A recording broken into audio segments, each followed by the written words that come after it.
What's got you busy? Maybe you're flattening down a whole car body or taking on the full rebuild, engine and trans. But those things, they're just not going to feel like they're taking up lots of time because you've anticipated that time. What will drag you into restoration limbo is not stamping out project creep. You've got to plan ahead. You need to factor time for problems you couldn't have anticipated. You've got to realize that chasing those little details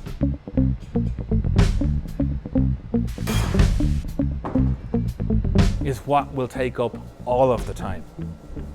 So this video is like a little lesson in some of the ways you can get sucked down the resto rabbit hole. It's all of the ways one little chassis dragged me deep into project creep. That rhymes.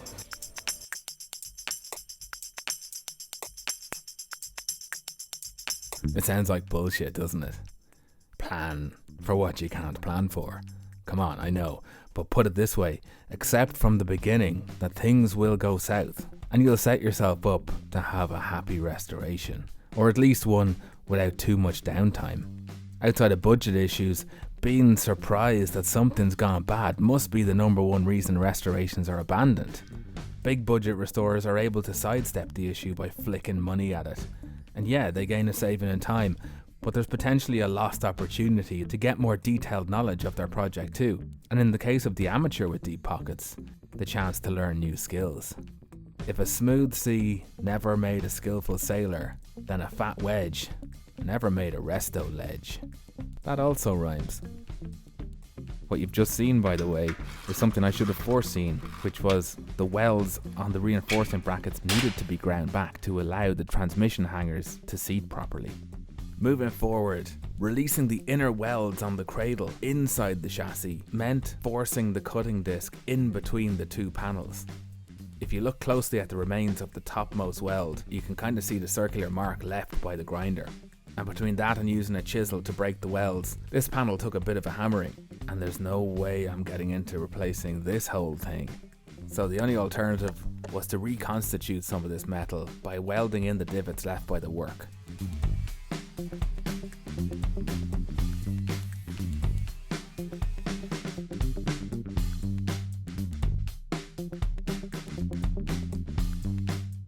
The midsection here where this panel meets the backbone and is full of apertures for the various cooling pipes had damage inflicted by whoever plated over the large hole that was in the back of the chassis. 3 rivets glanced the top section, and between that and releasing more welds reinforcing this whole area, there was more metal mending to be done along here too.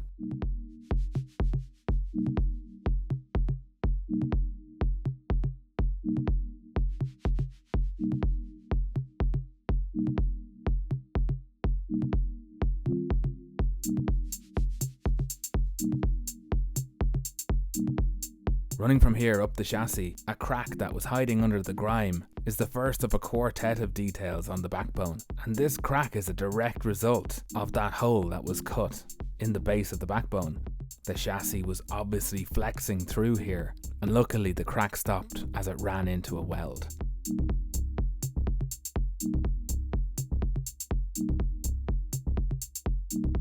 The porosity here, by the way, is because of a bad habit of mine of forgetting to turn on the gas.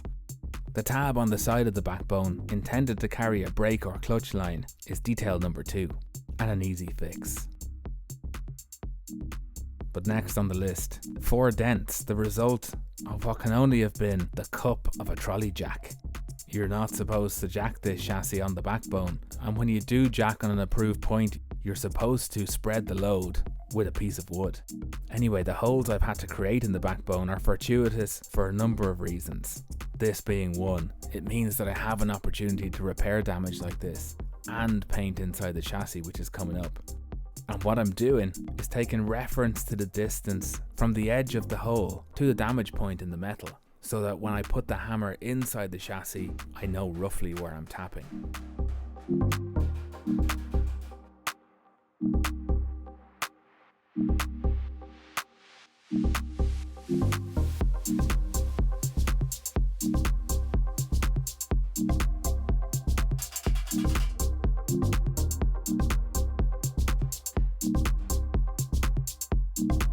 Detail number 4. More rivets, and these bad boys will feel the wrath of my welder.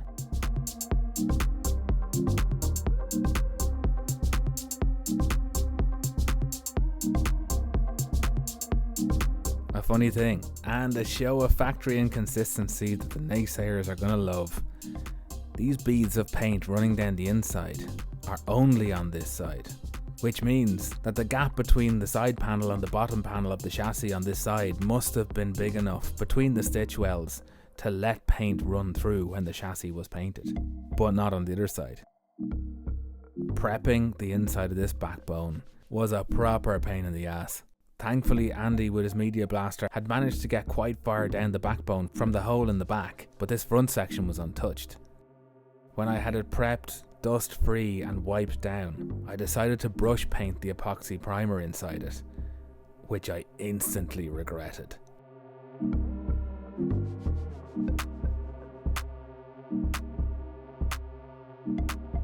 I found that epoxy primer will settle into itself and even out nicely, but not nicely enough, and you have to flick it down with a scotch pad or some paper to take the sheen off it between coats.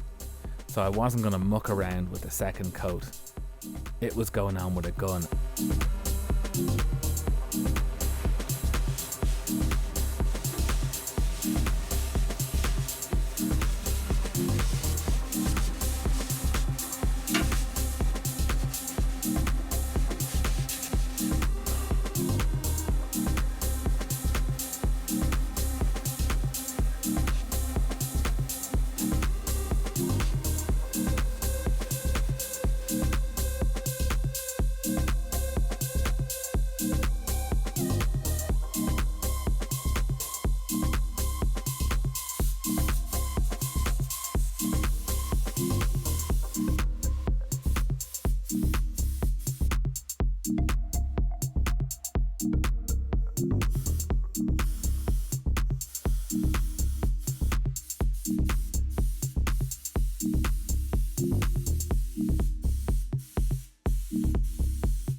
Okay, so with all of those little details taken care of, it's a straight shot, you would hope, to get in the cradle welded onto the chassis and moving the hell on. And this is where the self-inflicted little detailing really starts to tweak at your own sanity.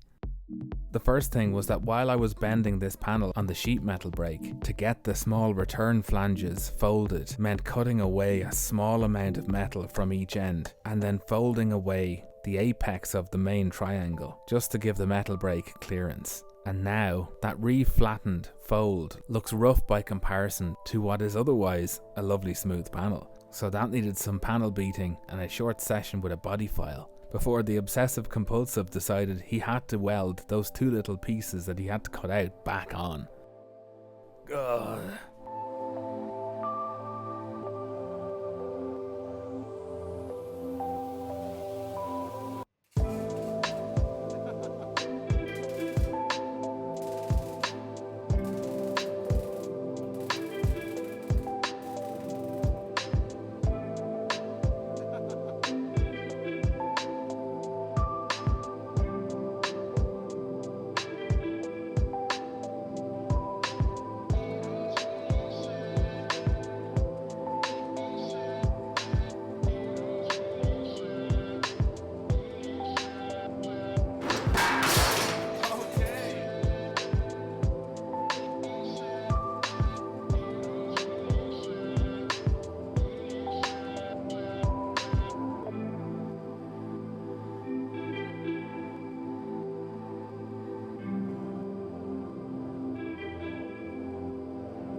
Something I've done multiple times throughout this whole process is offer up the original cradle because I'm scared in my life that the chassis will have moved.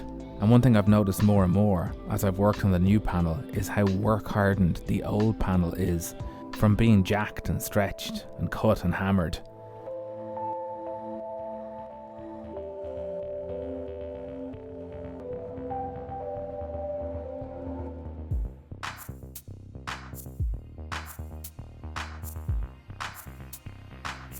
Now, we're into prep for paint, and I wasn't long running the DA when Si crept up on me from behind and scared the bejesus out of me. The lads had heard the sander running full chat, and Si was up to teach me how. There's a little valve on the side of a DA. It's like a volume pot, and generally speaking, it's better to run your sander low. That reduces heat, and so reduces the risk of distortion and the rate at which your paper gets clogged up.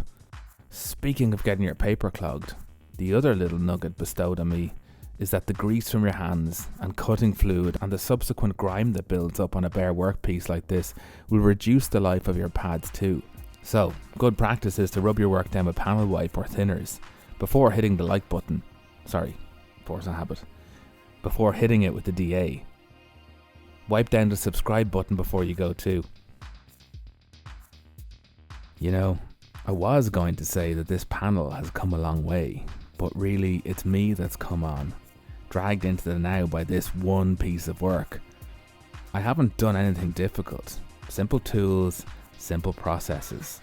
The tough bit in a project like this is sticking out the time it takes to wrangle the logistics and hone techniques. Material sourcing, tools are borrowed, orders pending, and lobbying yourself to find the energy to take multiple attempts when the outcome just isn't good enough. That's what it takes. That's where it's difficult. And if there's a physical embodiment of how long it can take to chase your best effort during a restoration, the 2 months plus I spent on this piece of sheet metal is it. So I have to mark the occasion. If you want to know something about the force it takes to make a mark like this, they say a 6mm or 1/4 inch tall character needs just over 2 tons of pressure. Depending on operator, that's a hit with a hammer of 300 to 500 grams, or 3/4 of a pound to 1.25 pounds.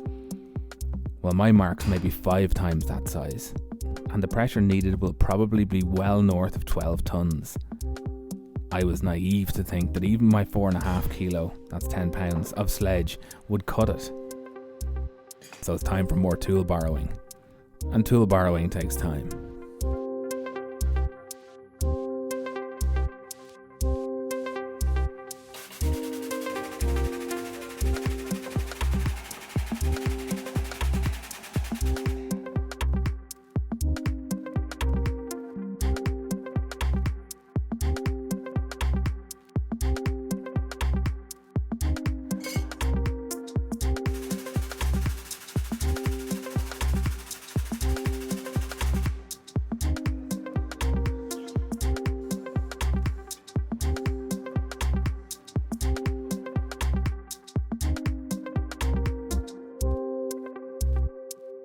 What's up, Jimmy DeResta? There's a guy who knows how to put his name on stuff. Okay, you see this ding in the side panel? It happened while I was folding the sheet in the metal brake, and the jaw closed while the panel was only halfway in. I had this silly notion that I was going to leave it in as a reminder that you have to be on every little detail and focused while working. But it's got to go. I flattened it with a hammer and dolly, and then finished with a body file and DA.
There's a great detail here. Keep an eye on the area to the top right of the right-hand panel.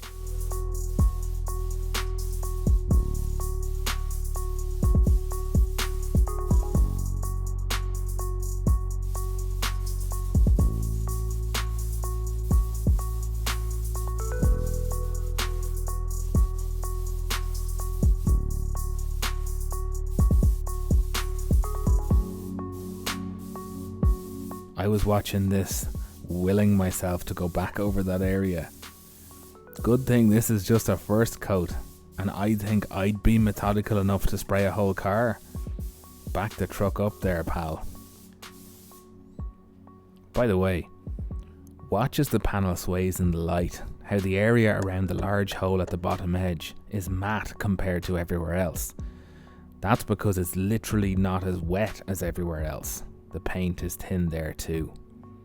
I've been vocal in the past about how much work goes into a good paint finish, and I used to be that guy, you know me, expecting a good quality paint job for 1,500 quid.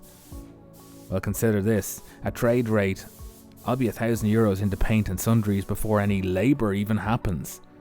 And knowing the kind of prep that goes into a whole car body before a paint job, if someone's being diligent, well, where does that leave you?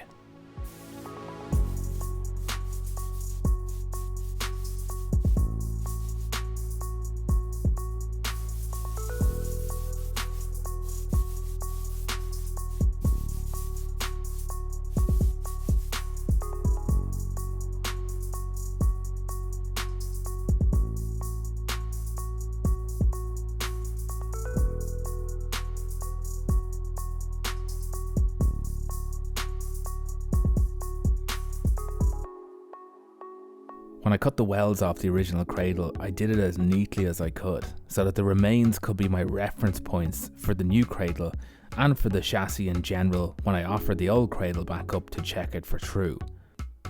Well, the time has finally come to grind the old welds flat, and before I take the plunge for the new welds, you can bet your last Rolo I'm going to practice.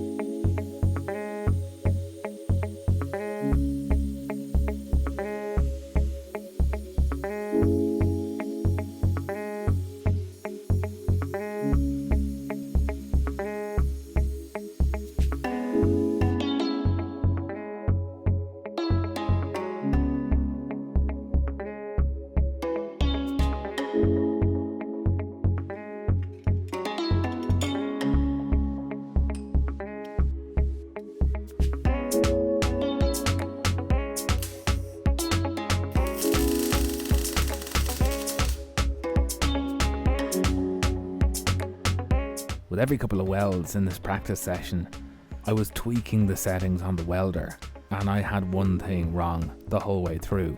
My wire speed was low. On the power side of things, I was trying to balance getting enough power in without creating undercut on the vertical piece of metal that represents the side panel of the chassis. The penetration isn't bad, it could be more, but I don't think it's too little.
this tiny little blip? Just right here. Come closer. It's a tack weld. And there's another one on the other side. In fact, there's 5 or 6 all the way around that I didn't grind back because I decided that's where I'm going to put my tack welds. It's because of that disease I have. It's spelled like canal without the C.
You're not getting to see these welds, not close up.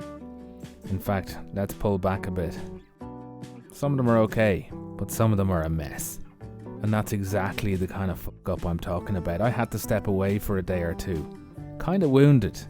It's actually a product of forging ahead with something because you're trying to get it done rather than doing it when you're in the right energy to do it. But a couple of days away and all is well. I'll go back. I'll grind out some of the ones that are less than good enough. And I'll redo them. It's as simple as that. I wanted to bring you a black painted chassis this episode, but the weeks are rolling by and that's just not how it went. So I'm leaving it here.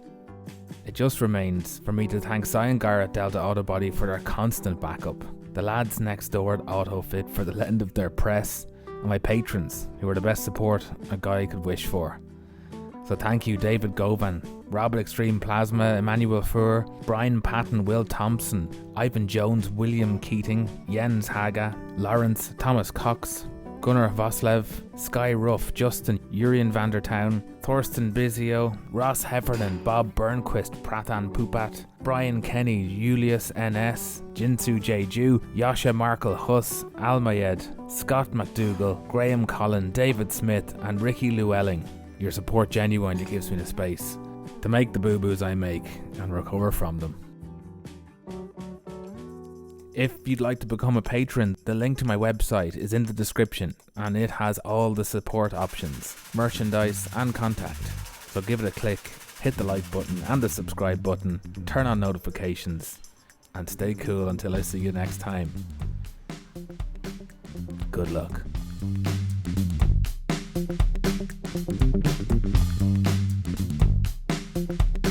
Thank you.